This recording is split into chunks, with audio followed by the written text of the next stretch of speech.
বিসমিল্লাহির রহমানির রহিম। আসসালামু আলাইকুম বন্ধুরা। আজকে আমি আপনাদেরকে সলিড কলারের কিছু ডিটেলস দিব, কিভাবে সলিড কলার হয় এবং কি কি স্টেপ। এখানে তিনটে স্টেপ আছে মূলত। একটা হচ্ছে স্টার্ট লাইন, আরেকটা হচ্ছে টিউব, আর একটা হচ্ছে বডি। এই তিনটে স্টেপ নিয়ে সলিড কলার হয়। সো এখন আগে সফটওয়্যারটা ওপেন করে আমি আমার আগের ফাইল থেকে আপনাদেরকে এটা একটু দেখাবো কি কি আছে। প্রথমে একটা নতুন উইন্ডো নেবেন, নেওয়ার পরে আপনার মেশিনের সিস্টেমটা সিলেক্ট করবেন। এখান থেকে সিলেক্ট করার পরে নেক্সটে ক্লিক করবেন। নেক্সটে ক্লিক করার পরে আপনাদের সামনে আরেকটি নতুন উইন্ডো ওপেন হবে। ওই উইন্ডোতে আবার ক্লিক করবেন। এখানে আপনার ক্যানভাস সেটিং আছে, এই ক্যানভাস সেটিং করবেন। এটা আপনার পছন্দ মতো যা প্রয়োজন হয়, আমি আমার প্রয়োজন মতো করে নিচ্ছি। আপনারা চাইলে, আমি তো করা প্রোগ্রাম থেকে আপনাদেরকে দেখাবো, চাইলে ওপেন করতে পারতাম, বাট নতুন উইন্ডোটা কীভাবে নেয় অনেকেই বুঝে না, অনেকে জানে না, এই কারণে এটা ওপেন করে দেখাচ্ছি।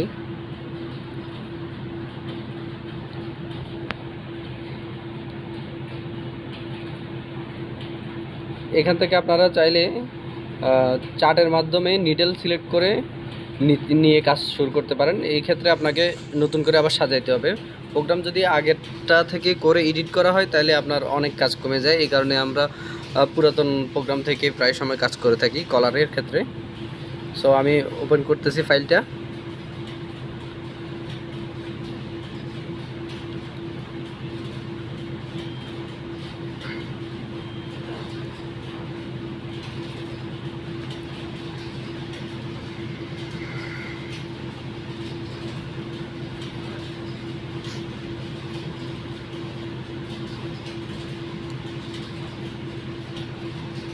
এই যে সলিড কালার, এটা হচ্ছে স্টার্ট লাইন, মাউসের কার্সারের পাশে যেটা দেখতেছেন।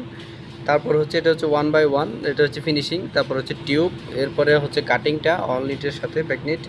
এরপরে হচ্ছে আপনার কাটিংয়ের উপরে যেটা আছে এটাকে ফল বলি আমরা, যেটা হচ্ছে কাটিংয়ের ক্ষেত্রে ইউজ হয়। এটা হচ্ছে স্টার্ট লাইন। স্টার্ট লাইনটা দিয়ে তারপরে আমরা টিউব দিই।